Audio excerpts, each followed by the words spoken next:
Hey student, this is Pooja Bhosle. I'm working as a professor from last 3 years at Brilliant College Latur. I have just qualified UGC NET exam in December 2019 batch. Okay, in today's lecture we are going to start next chapter, that is material costing.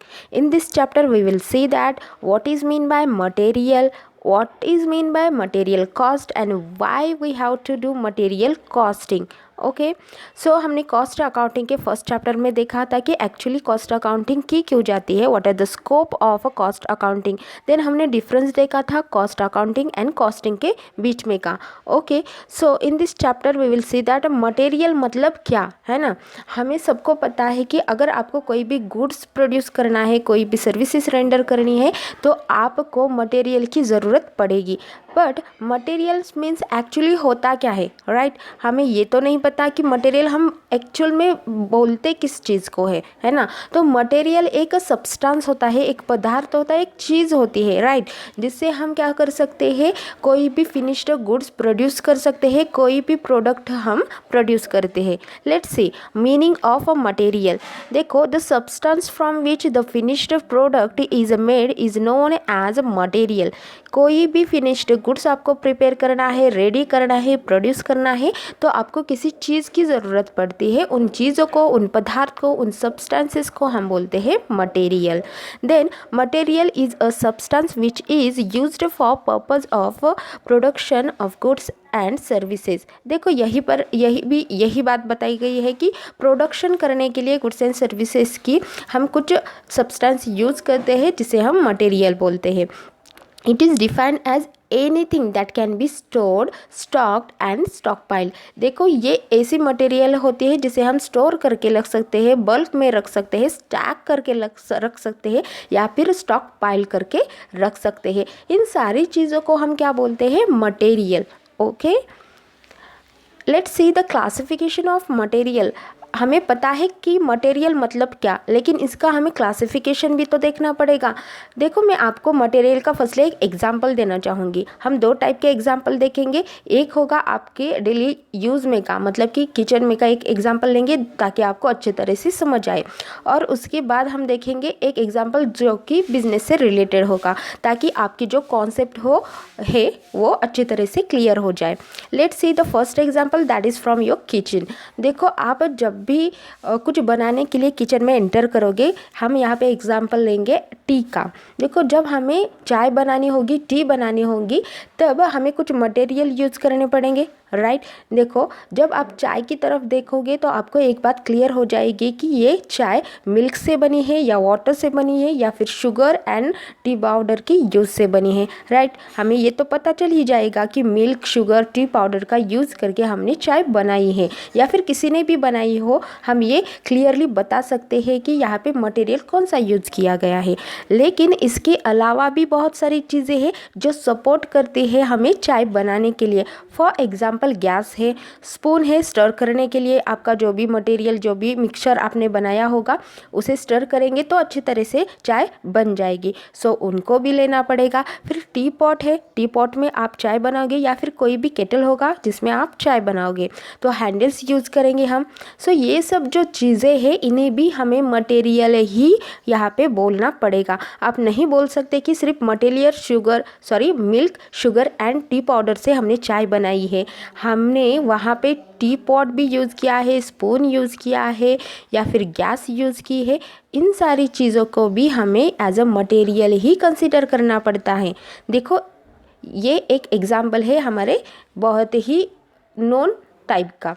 देखिए अब मैं आपको एक example और दूंगी, that is कि आपका एक टेक्सटाइल का बिजनेस है. समझो कि आपकी एक टेक्सटाइल की मिल है जहाँ पे आप शर्ट्स बना रहे हो. ओके, अगर आपको शर्ट्स वहाँ पे प्रोड्यूस करने हैं, आप प्रोडक्शन कर रहे हो शर्ट्स का, तो वहाँ पर आपको बहुत सारी चीज़ें होगी जो कि मटेरियल के बेस पे आपको यूज़ करनी होगी. फॉर एग्ज़ाम्पल आप कॉटन यूज़ करोगे, ऊल यूज़ करोगे, थ्रेड्स यूज़ करोगे, मशीनरीज यूज़ करोगे, राइट. जब आप शर्ट की तरफ देखोगे तो आपको बस वहाँ पे लगे हुए बटन्स या फिर जो थ्रेड आपने यूज़ की होगी वो दिखेगी या फिर कॉटन दिखेगा, राइट.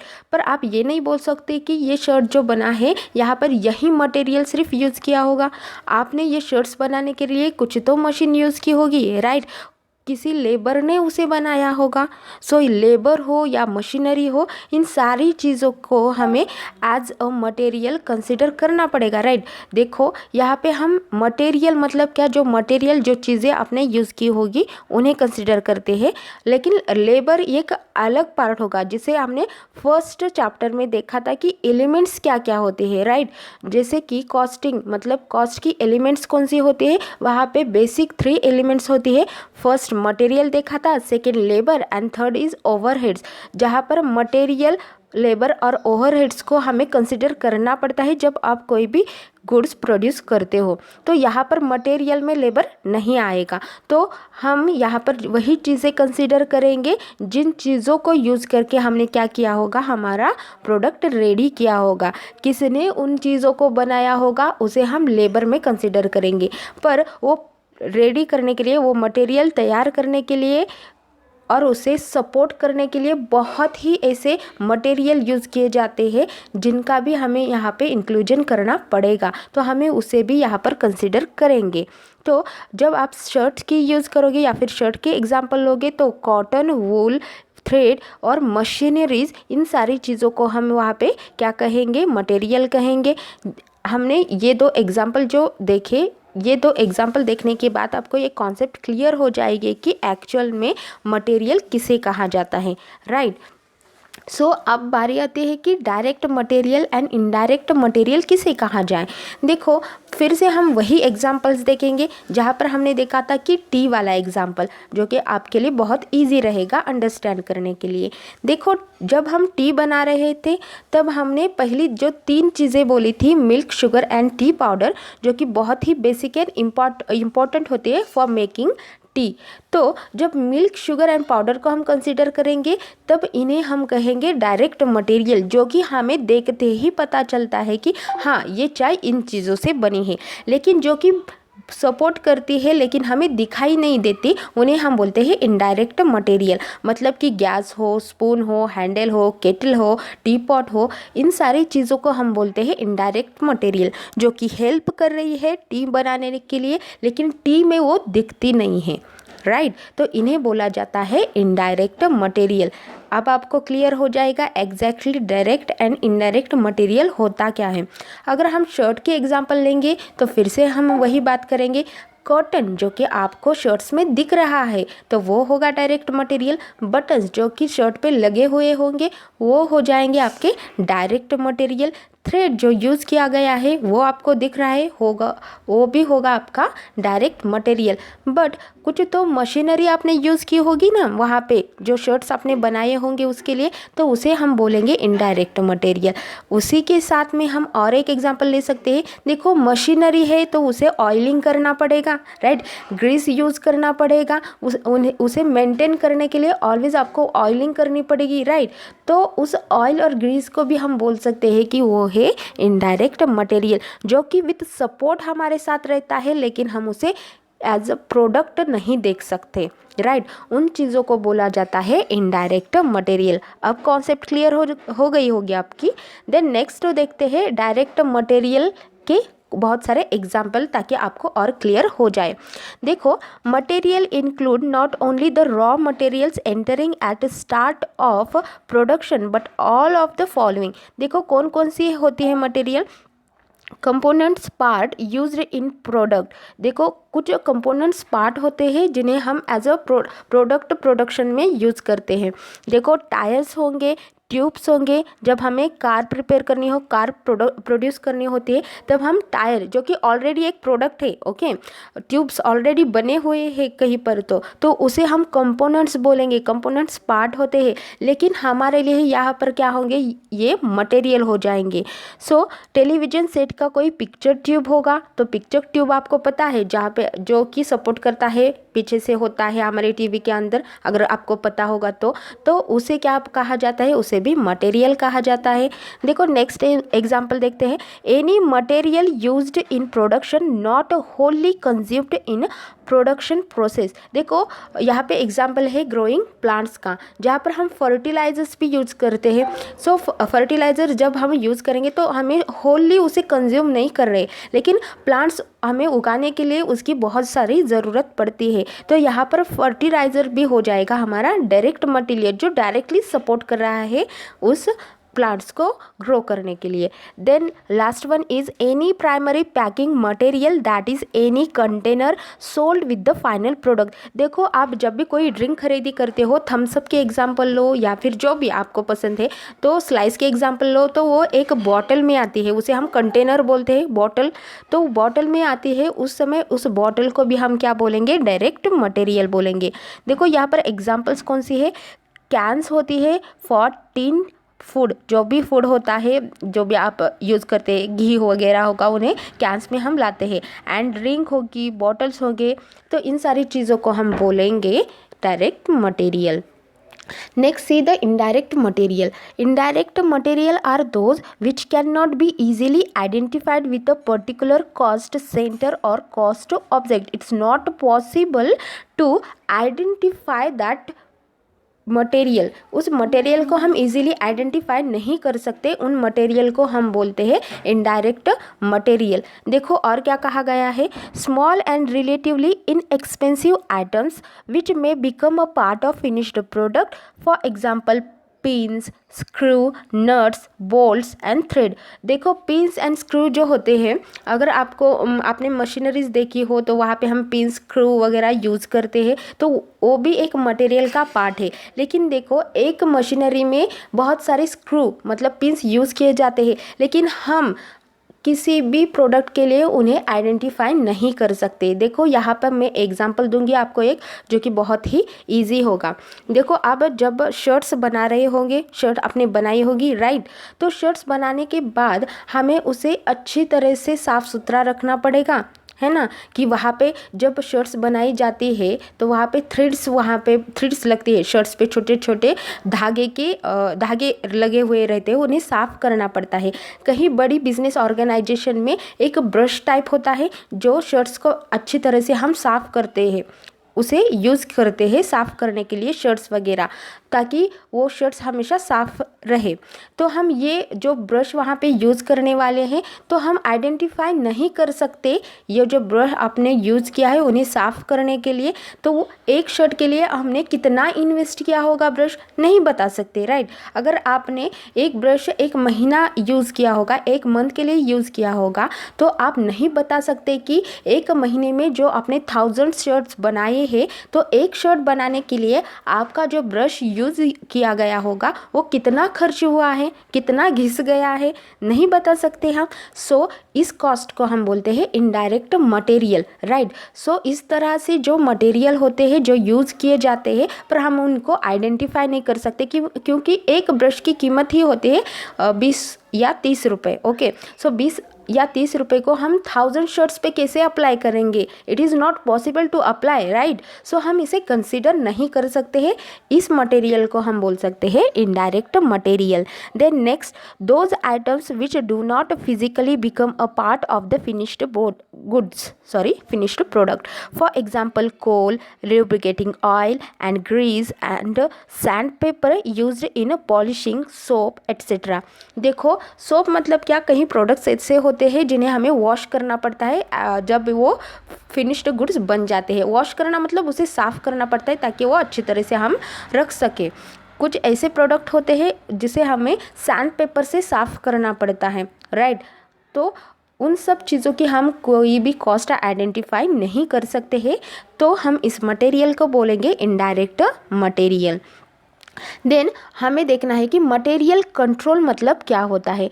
देखो अब तक मैंने आपको बताया कि मटेरियल मतलब क्या है, राइट। मटेरियल की ज़रूरत क्या पड़ती है, मटेरियल एक्चुअल में बोला किसे जाता है, लेकिन इन सारी मटेरियल की कंट्रोल करने की ज़रूरत क्यों पड़ती है, क्यों ज़रूरी है कि आप मटेरियल को कंट्रोल करो, है ना। क्यों ज़रूरत होती है, तो हमें यही इस मटेरियल कंट्रोल में देखना है। देखो यहाँ पे एक और कॉन्सेप्ट आपको देखनी है जो कि इन्वेंटरी कंट्रोल कहा जाता है। मटेरियल मतलब इन्वेंटरी भी होता है। तो इन्वेंटरी का मतलब क्या होता है, देखो inventory is used to cover the stock of raw material, components, work in progress and finished goods. You must be known about that inventory and material is same concept, but हमें क्या बोलना चाहिए कि मटेरियल में आता क्या है, तो रॉ मटेरियल कंपोनेंट्स आते हैं, वर्क इन प्रोग्रेस भी आता है एंड फिनिश्ड गुड्स भी आता है। मतलब कि एक प्रकार का स्टॉक होता है जो कि सारी चीज़ों का होता है, राइट। सारी चीज़ों का मतलब वहाँ पे आप raw material, components, working progress भी कंसिडर कर सकते हो। वर्क इन प्रोग्रेस का मतलब क्या होता है, जो प्रोड्यूस करने में अभी है, जिनका अभी प्रोडक्शन फाइनलाइज नहीं हुआ है, रॉ मटेरियल भी नहीं है एंड फिनिश्ड गुड्स भी नहीं है। जो गुड्स या जो प्रोडक्ट अंडर प्रोसेस है उसे हम बोलते हैं वर्क इन प्रोग्रेस। ओके, इन सारी चीज़ों को हम कंसीडर करते हैं इन्वेंटरी में। So material and inventory control के बारे में हमें अब पढ़ना है। देखो, no cost accounting system can become effective without proper and efficient control of materials. हमें बहुत सारी ज़रूरत पड़ेगी कि आपका इफ़ेक्टिव कंट्रोल होना चाहिए अपने मटेरियल्स पे। This is so because quite often material is single largest element of cost and As such, an efficient system of material control leads to significant economy in the total cost. Okay, so material is as much as cash itself, and any theft, waste and excessive use of material leads to immediate and direct financial losses. So you have to do your material control at first. क्योंकि अगर आपके देखो material आपके लिए like a cash ही है ना, क्योंकि हमने उस पर कुछ तो पैसे स्पेंड किए हुए हैं। अगर मटेरियल ख़राब हो जाएगा, उसकी चोरी हो जाएगी, हम अगर एक्स्ट्रा मटेरियल ला कर रखेंगे तो वो लॉसेस में चला जाएगा, और मटेरियल का लॉसेस मतलब हमारे मनी का भी लॉसेस है। इसीलिए लाइक अ कैश हम इसे कंसिडर करते हैं। देखो, मटेरियल का कंट्रोल नहीं करोगे आप तो आपके पास सरप्लस में मटेरियल आ जाएगा।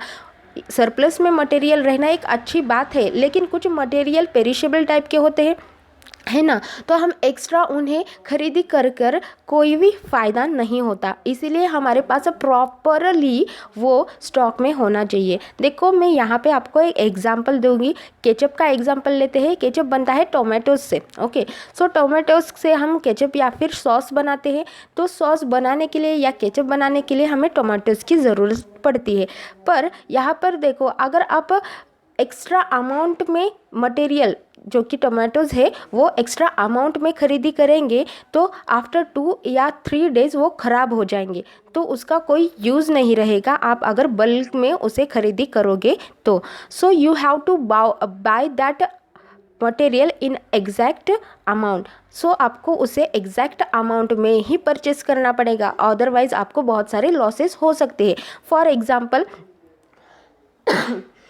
अगर आपको केचप बनाने के लिए 1 महीने का तो हम कंसिडर नहीं कर सकते। देखो, अगर आपको केचप बनाने के लिए 3 दिन के लिए लगते होंगे 60 किलो टमाटोज़, तो 60 किलो टमाटोज़ आपको 3 दिन के लिए लगते हैं, तो आप 3 दिन के वो खरीदी कर रख सकते हो। मतलब कि 60 टमाटोज़ आप खरीदी करके रखेंगे अपने बिजनेस ऑर्गेनाइजेशन में, ताकि आप बल्क में खरीदी करो तो आपको टमाटोज़ की कीमत कम देनी पड़े, रीज़नेबल प्राइस में आ जाएंगे। इसीलिए आपने बल्क में खरीदी किया 6 kg टमाटोज़। सो 20 kgs पर डे आप उसे यूज़ कर रहे हो।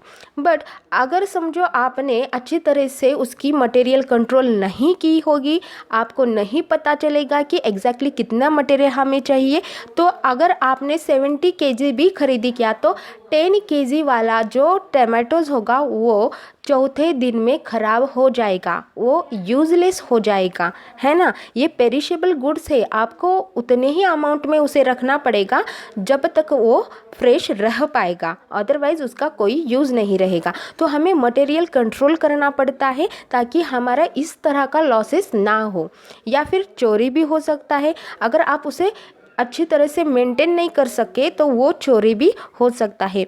तो वेस्ट भी हो सकता है, चोरी हो सकता है, या फिर एक्सेसिव यूज़ हो सकता है मटेरियल का। फॉर एग्जांपल, अगर आपको एक बार पता चले कि आपके पास बहुत ही एक्स्ट्रा मटेरियल अवेलेबल है, तो आप छोटी छोटी चीज़ों पे एक्स्ट्रा वहाँ पे खर्च करोगे, मतलब एक्स्ट्रा टमाटोज वहाँ पे खर्च करोगे। थोड़ा भी ख़राब हो जाएगा या फिर थोड़ा भी इधर उधर ख़राब हो जाएगा, पड़ जाएगा, तो आप उसका फिर से यूज़ नहीं करोगे। मतलब आप क्या करोगे, वहाँ पर केयरलेस बन जाओगे, आप अच्छी तरह से उसे काम में नहीं लगा पाओगे, क्योंकि आपके पास उसकी जो अमाउंट है वो बहुत ही ज़्यादा अवेलेबल है। तो ये सब चीज़ें हो सकती है, इसीलिए हमें मटेरियल कंट्रोल करने की बहुत ज़्यादा ज़रूरत होती है। सो नेक्स्ट देखते हैं हम, what are the objective of a material और इन्वेंटरी कंट्रोल। देखो अब हम देखेंगे ऑब्जेक्टिव क्या होते हैं मटेरियल कंट्रोल के। First objective is no under stocking. Let's see what is mean by no under stocking. Under stocking मतलब क्या कि आपको जितनी ज़रूरत है मटेरियल की उससे कम हमारे पास मटेरियल अवेलेबल होना, उसे बोला जाता है under stocking. So, understocking inevitably leads to material running out of stock at some time or the other. So shortage of a material may arise at a time when they are urgently needed and production may then be held up. Okay, then delay or stoppage in production due to non-availability of material is very costly and result in a loss of your profit. Let's see how it is happen कि हमें loss कैसे हो सकता है। देखो under stocking मतलब क्या बोला मैंने, अभी आपको बताया है कि अगर स्टॉपेज हो जाएगा आपके बिजनेस का, आप प्रॉपरली उसे नहीं ला पाए हो मटेरियल को आपके बिजनेस ऑर्गेनाइजेशन में, सो आप डिमांड भी फुलफिल नहीं कर सकते। जो भी आपके कस्टमर्स होंगे उनकी डिमांड आप फुलफिल नहीं कर पाओगे अगर आपका बिजनेस स्टॉप में चला जाएगा, स्टॉप होता जाएगा। तो अंडर स्टॉकिंग होगी तो आपका बिजनेस ऑब्वियसली स्टॉप होगा, और बिजनेस स्टॉप हो गया, अगर एक दिन का भी आपने लेट किया तो आपके जो भी कस्टमर होंगे वो दूसरे ऑर्गेनाइजेशन में चले जाएंगे, और इनडायरेक्टली आपको बहुत सारा लॉसेस वहाँ पे होगा। एक तो आपकी गुडविल ख़त्म हो जाएगी या फिर कम हो जाएगी, या आपका प्रॉफिट कम हो जाएगा। गुडविल कम होना मतलब ये हमारे लिए एक लॉस है जो कि नॉन फिनेंशियल है, बट ये इनडायरेक्टली हमारे फाइनेंस को भी इफ़ेक्ट करता है, उसे भी अफेक्ट करता है। सो नो अंडर स्टॉकिंग, आपको ये अगर नहीं होने देना चाहिए तो आपको क्या करना पड़ेगा, वहाँ पे मटेरियल कंट्रोल करना पड़ेगा। No over stocking. So let's see the over stocking means what. जहाँ पे हमने अंडर स्टॉकिंग देखा उसी तरह से ओवर स्टॉकिंग मतलब होता है कि हमारी ज़रूरत से ज़्यादा हमारे पास क्या होना, उसकी स्टॉक अवेलेबल होना, राइट, सरप्लस होना मटेरियल का। So investment in material must be kept as low as possible considering the production requirements. जितनी production requirements होगी उतने ही हमारे पास क्या होने चाहिए, मटेरियल होने चाहिए। And the financial resources of the business. Overstocking of material locks of capital and causes high storage cost, thereby resulting in adverse effect on profit, है ना। तो ये भी एडवर्सली इफ़ेक्ट कर सकता है। देखो अगर आप एक्स्ट्रा अमाउंट वहाँ पे खर्च कर रहे हो तो इसका भी हमारे लिए बहुत ही एडवर्स इफ़ेक्ट हो सकता है। तो ओवर स्टॉकिंग भी हमें यहाँ पे कंट्रोल करनी पड़ती है। आप एक्स्ट्रा अमाउंट अगर एक ही बारी में वहाँ पे लगाओगे तो आपको फ्यूचर के लिए प्रॉब्लम हो सकती है। देखो अगर आपका न्यू बिज़नेस है, हमने अभी स्टार्ट किया हुआ बिज़नेस है, तो हम इन सारी चीज़ों पे ज़्यादा पैसा नहीं खर्च कर सकते, राइट। आपके पास ऑलरेडी बहुत सारे लोन लिए हुए होते हैं। अगर आप न्यू बिज़नेस स्टार्ट करते हो तो आपको वहाँ पे देखना पड़ता है कि हमारी जो मनी है वो एग्जैक्टली हम किस पे स्पेंड कर रहे हैं। अगर आप एक्स्ट्रा स्टॉकिंग में खर्च करोगे तो आपके लिए मनी बचेगा नहीं जहाँ पे ज़रूरत होगी वहाँ पे। सो नो ओवर स्टॉकिंग के लिए हमें क्या करना पड़ेगा, मटेरियल कंट्रोल करना पड़ेगा। So next one is economy in purchasing. So economy in purchasing means what, the purchasing of material is a highly specialised function, right. By purchasing material at the most favorable prices, the purchaser is able to make a valuable contribution to the reduction in cost. It is very important that you have to do a proper planning so that you can purchase the goods in a favorable prices, right। अभी मैंने आपको बताया कि हमारा new business होगा तो हमें इन सारी चीज़ों की बहुत ज़्यादा केयर करनी पड़ती है कि हम जो भी मटेरियल ले रहे हैं, परचेस कर रहे हैं, उनकी प्राइसेस फेवरेबल हो, ताकि हमें ज़्यादा नुकसान ना हो और हमारी कॉस्ट रिडक्शन भी हो जाए. Then next objective is a proper quality. See what is mean by proper quality? So quality जो होगी हमारे मटेरियल की वो भी हमेशा हमें देखनी पड़ती है, वो भी कंट्रोल में रखनी पड़ती है. While purchasing materials, due to consideration should be given to the quality. It is no use of purchasing material of a inferior quality or very superior quality. Let's see what is inferior quality and very superior quality. देखो हमें हमारे पास 3 categories है, A B and C. A categories बहुत ही लो है, B medium है, सी बहुत ही ज़्यादा सुपेरियर है. तो हमें ना कि ज़्यादा ही सुपेरियर नहीं लेना है, क्योंकि हमारा न्यू बिजनेस है और हम इतना पैसा यहाँ पे इनकम नहीं करना चाहते. तो हम मीडियम टाइप का लेंगे, जिससे हमारा प्रोडक्ट ख़राब भी ना हो और हमें ज़्यादा पैसा भी खर्च ना करना पड़े. सो हम हमेशा इस तरह पे ध्यान देते हैं कि प्रॉपर क्वालिटी हो हमारे पास. For each type of product there one second. For each type of product there is a particular type of quality or material which is needed, and that quality alone should not be purchased. Okay, so इसीलिए हमें ये भी करना पड़ेगा. Minimum wastage, आपको अगर wastage को avoid करना है तो आपको ध्यान देना पड़ेगा कि आपका वेस्टेज वहाँ पे ज़्यादा ना हो. In order to minimise the loss of material, proper shortage conditions must be provided to different type of material. So losses of material occur due to deterioration and pilferage and theft, and evaporation should be avoided. All round efforts should be made to keep these losses to the minimum. So evaporation भी होता है ना, बहुत सारी चीज़ें होती हैं, उनकी क्या हो सकती है, इवेपोरेशन हो सकती है. तो वो मटेरियल ऑटोमेटिकली रिडक्शन में चला जाता है. मतलब हमने पैसा तो बहुत सारी मटेरियल को दिया हुआ होता है, लेकिन इवेपोरेशन से वो क्या हो जाता है, कम हो जाएगा. तो क्या होगा, वहाँ पे वेस्टेज हो जाएगा.